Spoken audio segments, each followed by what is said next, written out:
for each one of you. You know, kanina nung nagpe-praise and worship, Renzo, I don't know what's with me, but I was really in tears. And, you know, I really felt that God's presence is here with you guys.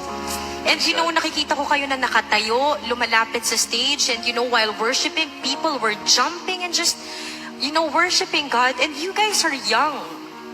And bilang isang nanay, wala nang masasarap pang makita na ang mga anak nila lumalapit sa Diyos. Because me, my sons, I don't have dreams for them. I don't dream for them to be rich.